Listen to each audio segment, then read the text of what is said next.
From the time that we're kids, we're taught that language kind of works like math. For example, despite Terrence Howard's most convincing hallucinations, 2 plus 2 equals 4. Like it just does and it always will. So similarly, I think we have this ingrained intuition that there should be an internal logic to the way that languages work. And often you can get a glimpse of that when you see the way people talk about non-standard dialects. Now, the claim to be defending language for the sake of clarity almost never ever holds water, nor does the idea that following grammatical rules in language demonstrates clarity of thought and intelligence of mind. And so naturally, when we start learning about other languages, while we know on some level that there's going to be some differences, you feel like the underlying logics would still hold true. And so we can sometimes tend to underestimate just how different they can be. And when you first start discovering these differences, the feeling can be relief. Like you may start discovering things in your new language that you feel like make so much more sense than in your native language. And this is particularly something that English speakers learning other languages tend to experience. English makes no sense. It's honestly awful language. Master Roshi's name in English makes no sense. Even weirder, it's a pair of pants and a pair of glasses. So is this a pant and is this a glass? Spanish makes a lot of sense, actually. Yeah, they just have nice rules that you follow. Yes. And often those initial good vibes are enough to give you the feeling that, hey, maybe this whole learning a language thing won't be that hard after all. Pretty quickly into your journey, though, you start running into things that stop making sense even from your perspective as a newbie. Like, what do you mean there's no past tense? There's just no past tense? No, yeah, I know when you're supposed to use it, but why did you say it was there with that person?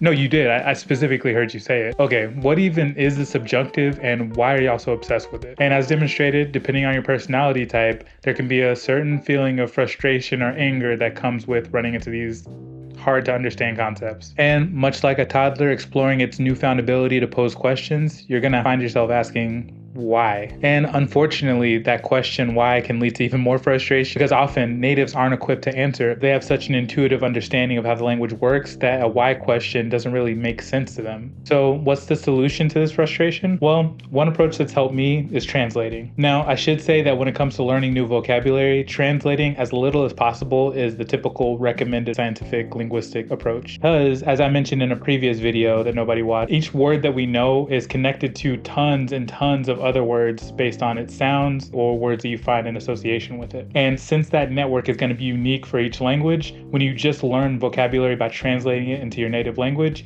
you lose out on the new network of things that the word is connected to in the language you're learning. However, when it comes to grammatical structures, particularly when it comes to grammatical structures that are weird or highly different from my native language, I find that using literal translations actually weirdly helps them stick in my brain. For example, with Spanish, let's take the basic subjunctive construction, quiero que hagas eso. Even if you're pretty new to Spanish, you probably recognize all of these words, even though this one looks weird. And you may intuitively understand that it means, I want you to do that. And I think some people are able to take that intuitive understanding and just run with it. But for me, my brain keeps going, okay, I get it, but like, why is it like that? Like, why are the words like that? Which is why I ingest that structure as, I want that you do that. And the very weirdness of that sentence kind of hooks it into my brain for me. And in addition to practicing forming sentences using that structure in Spanish, whenever I run into phrases like, I want you to do that in English, I practice saying them in my head or rehearsing them in my head using the weird structure of the language. So I need that you write. You expect that I apologize. They want that we forget. And so I think low-key rehearsing these sentences in English helps me get more of an intuitive grasp on how to handle this most common structure when it comes to the subjunctive in Spanish. I basically have a constant stream of janky English sentences running around in my head. And with so much clutter up there, there's not really much room for anger. Okay, this one is simple. When you first start out, you might have high aspirations. I want to sound like a native, but eventually you'll learn to lower those expectations. For example, you'd be happy not to have to pause every time you need to say something. You'd be happy if you didn't need everybody to keep repeating themselves. I mean, you'd even settle for people not auto-switching to English whenever you interact with them. There's also another interesting trade-off that happens with language learning. I have this metaphor that I like of language learning being kind of like a series of gloves. Like you start out wearing big boxing gloves and it feels blunt and impossible to do any of the fine tasks you need to do. But eventually you move on to a nice pair of working gloves and you can actually do something other than bludgeon people and you have some level of sensitivity. And as you progress, you acquire increasingly thin gloves, which is great. You have more dexterity and you can do more and more different fine tasks. But you also realize that you're less and less shielded from things that can hurt you.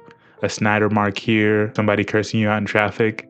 It seems small, but little by little, you might bargain your way all the way to Welcome to the Intermediate Plateau, aka Hotel California, aka the Rat Trap. I spend most of my time here on the Intermediate Plateau, and to be honest, it's not that bad. I mean, you can communicate your ideas without too much effort. You can mostly understand what people say, as long as they don't have an accent that you're not familiar with, or have like a speech impediment, or have like a missing tooth, or they leave you like a voice message on WhatsApp and there's like people talking in the background, or you're on a phone call and there's static. At this stage, you can definitely impress people that don't speak the language, and often native speakers, depending on the language you're learning, will also be pretty impressed with you. The downside is that progress gets so much slower at this stage. The better you get at languages, the more you enter the land of diminishing returns. In other words, it takes more and more time to integrate new vocabulary, expressions, and grammatical structures, and the more aware and frustrated you get by the mistakes that you do continue to make at this stage. And if you've gotten addicted to that feeling of rapid progress, feeling like you're not advancing anymore can be